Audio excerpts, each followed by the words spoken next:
I'm Richard Southern in the 680 newsroom. It is the end of the road for Toys R Us in the United States. The company making it official today.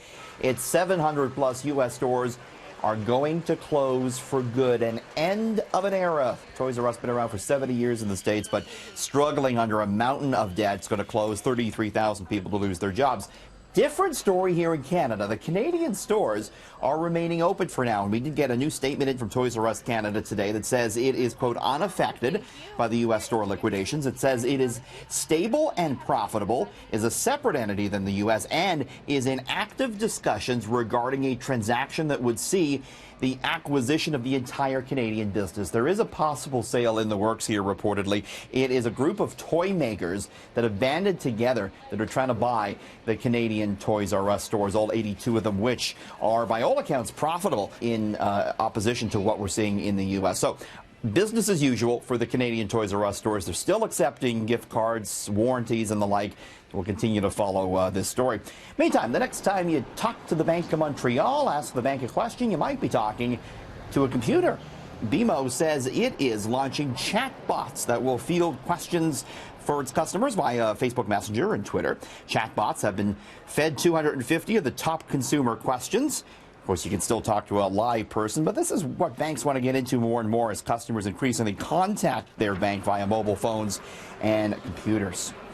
Canadian auto parts maker Magna International teaming up with ride-sharing company Lyft to collaborate on self-driving car systems. Magna says the co-developed self-driving systems could be used on Lyft's ride-sharing network as well as across the automotive industry. So Lyft looking again into self-driving cars, and Uber, by all accounts, is as well as it tests autonomous vehicles.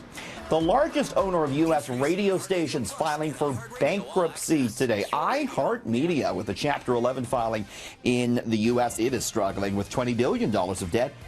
Grappling as well with falling revenue at its 850 U.S. radio stations. The filing not expected to affect day-to-day operations. iHeartMedia, which also has streaming music services, has apparently reached a restructuring deal with its creditors. Canada's Privacy Commissioner says it's going to look at this whole situation regarding Loblaws gift cards and consumers being asked for ID in order to get those cards, which the grocer was giving out in relation to the alleged bread price-fixing scandal. Some consumers said they were asked for their driver's license or for a utility bill in order to get the card. Loblaw says it asks for that personal information in some cases if there's more than one request for a card from a specific address, or if there's a similar name involved. Again, the Privacy Commissioner says it's going to look at whether Loblaws violated a federal act protecting the privacy of Canadians when it asked for that personal ID.